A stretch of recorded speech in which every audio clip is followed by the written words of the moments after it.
How you doing? Good, how are you? Oh, I'm good, thank you. Hi, friends. Hi, Snoop.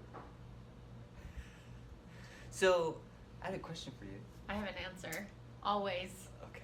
So, somebody had been asking, what kind of stuff do I need to take a group class from home? It's a really great question. And I think it can feel a little daunting, right? You don't have the normal space if you're used to taking a group class in person. Yeah. Or if you're not used to taking a group class in person, then you feel totally like a fish out of water. So I think it's smart to ask that question, but then also to have some answers readily available to you. What would you say? Well, that's a great question. I think the first most important thing is, where's your space? Yeah. Right? You go somewhere, whether it's the first time or the 1000th time, there's a space ready for you, right? This is the room we take in, or this is the area we go to. These are the things we use. And if you're, as the person that asked this question said, I know everything's kind of crazy right now. As everything's kind of crazy right now, and you're trying to do something maybe for the first time at home, Yeah. it's kind of like, where? Is there a bad place to take? So along with just everything being crazy, like you're potentially working from home, so that might be new. Your kids, if you have them still at home, are around, so that's also new. And then sometimes just the mental hurdle of thinking, yeah, you have And dogs your around. dogs, your pets are probably around. And so just the mental hurdle of being like, holy crap, Mm-hmm. there's no quiet space for me. I've had lots of people tell me that. Sure. Um, So then, do you need like your own separate room, like a dedicated space. dedicated space, or does it kind of really depend on the person? I think the answer is yes. I personally would love to have a dedicated space all the time, and Yeah. if you were to walk around our house, you'd probably see 2 or 3 dedicated spaces with yoga mats laying Sure. around. That's not possible for everybody all of the time. So I think just knowing that there is a space for you. Yeah. So some things to look for is that, like, maybe you have a space next to a wall, or like some little place behind the couch maybe that doesn't get a lot of use. Well, especially for our classes, right? We talk about sometimes if you have a chair nearby that you can use as an assist, but like you said, the back of a couch Yeah. or a wall nearby. In the studio, we have this big heavy-duty bar that's, screwed into the wall and it's not going anywhere. But you don't necessarily need that much support. You really don't. I think that's a whole topic for a different thing. But So you think we should do some like little snippets on the specific topics? that's a great idea. That's a great idea. Stay tuned for more. We're gonna go In where I was gonna say deep dive. Okay, I deep really don't like that phrase. Okay. So let's move on. So space. It's good to have something Space. around. It's good to have a space. And so it's good to pick out a space, right? Yeah. At least mentally prepared to say, during this time, this is going to be my space. It's nice if you have something that can be a little supportive Something for you around to hold on to, yeah. something to assist you in your practice. And also, for me personally, this is, I think, sometimes where we differ, is that I want enough space to like swing my Yeah. arms around. If I'm taking a yoga class, I don't want to be coming up and hitting my arm against the wall. So I try to position my mat a little further away and just give me that circumference Yeah. of space around me. And it is super personal for each person. You move where we're at right now in our living room. When Allie moves the mat away from the wall, then the mat is like half on, half off this rug, which does not work for me, right? Because then it feels weird. Yeah. But I've seen people take classes in the middle of their living room with just a chair nearby, behind the couch, in their bedroom, like between the bed and the dresser. Great.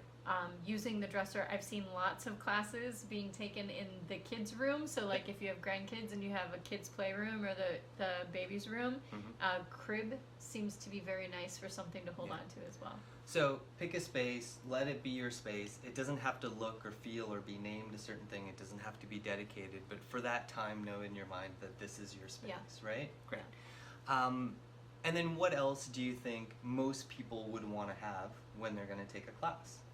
So- you talked about a mat. Yeah, so do you have to have a mat? you don't have to have a mat. For lots of different reasons, I think it's nice to have a mat because it gives you a dedicated space. There's also something very ritualistic about unrolling your mat that starts to trigger to the brain that it's this is what I do. I unroll my mat and I get ready for class. So it depends on what class you're taking as Sure. well, but I would say a mat is one of the most basic items that you could have and use for pretty much all of the classes. And then I think as well, a mat is nice because it's a not only a consistent surface, but it's a surface that's meant to be stood on, to be knelt on, Yeah. to have your hands down on, right? And I think that one of the things that we've heard a lot of feedback on is people trying to take in a carpeted room with a Yeah. big plush carpet, it's too squishy. Plays a lot in your ability to find your foot foundation. Mm-hmm. So those are kind of the the space and then a mat are kind of the two basics, right? If you had that, you could probably take, at least for us, you could take any of our classes just with that. Absolutely. There are some things though that in studio we would have, and also a lot of people tend to have at home. What do those look like? So those can be light weights, Mhm. blocks. So what does light mean? Light So- would light mean? Because I'm strong, so my light weights might be Yeah. different. So I would say 2 pounds, 3 pounds, 5 pounds max Sure. for what we do. Mhm. Yoga blocks are really nice, but not necessary. I always like to have a blanket or a pillow around that you can use just for extra cushion, for kneeling or something like that. And then a ball, if you have a ball that's, like that big. Yeah. Maybe. And is it a hard ball or a soft It's a ball? squishy ball. It's a squishy ball, Yeah. right? And so, why are some of those things that you could have, but not have to have? Like, So for our classes specifically, is everything is modifiable and nothing is required, Mhm. right? So you could absolutely take an entire bar class without using any weights at all.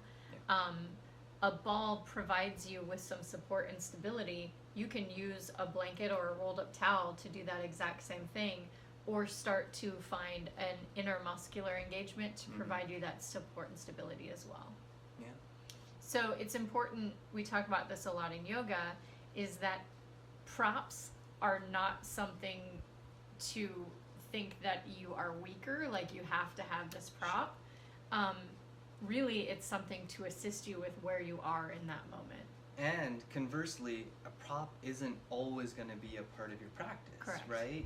The way I've always thought about it is if you break your arm, right, you have an injury of some sort, you may put on a cast, but you won't keep the cast for the rest of your life. Right. It serves a purpose right now in assisting to help make you stronger, to help you heal, to get you back to where you want to be. And later on, you may choose to use it to get your practice a little further, but it's not something you need to keep forever. If it is, then it becomes a hindrance. It doesn't allow you to move beyond, right? Yeah, we talk about a prop as something that helps you and it doesn't become your crutch, meaning you feel like you couldn't do the practice without that prop. So I think those are good, sort of like tangible things, right? These are. What about some of the more woo-woo, froofy things? Because we teach different classes, and you might be taking a bar class, you might be taking a restore class, you might be taking a yoga class. What are some of the things you can do that either for you might vary class to class, or even just to help set the mood for your class? What are some of the things you could do? I think that should be a whole video by itself. It will be, don't worry. So you could clear the space, you could clear the energy. Uh-huh. That could look like burning sage or burning Palo Santo. Okay. You could just have crystals or rocks around, anything that kind of resonates or makes you feel grounded and present. If I'm doing a yoga practice on my own, Mhm. will have a set playlist or music around just to, and I put them on my headphones so that I can really feel immersed into the set. Sure. As much as possible for me personally, I like to know that there won't be other things happening around me while I'm trying to do my class. And that's not always possible. But then also just telling your family or the people around you, if there are people around you, hey, I'm going to take a class and this is what I'm doing, so that the expectation is already set, that the minute you roll the mat out, you're setting yourself up for this time, even if you end up just sitting on the mat for the entire time. Right. So, you talked about clearing the air, but just as much as that, it's a scent thing as well, Sure. right? I think now if you're burning sage or something like that, it's very much about setting the atmosphere. Scent brings back these memories, it gets you ready to Yeah. take these classes or this class, it puts you in that headspace. Same time, you could probably light a candle. Sure. Or if you had a spray that you like, you could put down the Any spray. sort of thing, if you do it over and over again, and I unroll the mat, I light the candle, I dim the lights, like these things then start to create habits and patterns in the brain that signal to you that this is what's happening next. So it gets you into the framework, into the mentality. Yeah, absolutely. We used to do that with more competitive sports. It was very much about the routine you go through to get ready, the warm up, how I put my socks and my shoes on. Yeah. It was this foot first and that foot, and if I did it wrong, I had to take them both off and start again. That's But a little crazy, but yeah, it's okay. that's okay. I had lots of superstitions. But very much, right? You talk about the routine and the rhythm that get your mind and in turn your body prepared, or as best prepared as you can be, to take each class. And sometimes I think for us in this day and age, that just means calming us down. Yeah. Right? Definitely. If I go through these 5 steps every single time, it's like I'm starting here and I'm crazy and it's bringing me down. Okay, now I'm ready and I can take whichever class it is. Okay, great. Is there anything else you think people should know about in terms of what they need or what they could use to be best prepared? I think you've covered everything. I think that's it. The key is to be flexible, right? Especially now. And so if there's something that you're used to always having and it's not available, don't let that derail you from taking the next step and having the class. Make it your own routine, Yeah. right? I think if you're used to taking at a place and it looks like this and your mat feels like that and it has this scent and these are the towels you use, and if you can replicate those, great, because it gets you back into it just as much. But if it's going to be different, develop your own. You don't need to be tied to this way of doing things. Yeah. But I think in setting that routine, it very much helps with your practice. Totally. Whatever that looks like, wherever that might be. Great questions. Great. Thank you so much. Thank you. Thanks for listening. I Bye, appreciate guys. it. Bye, guys.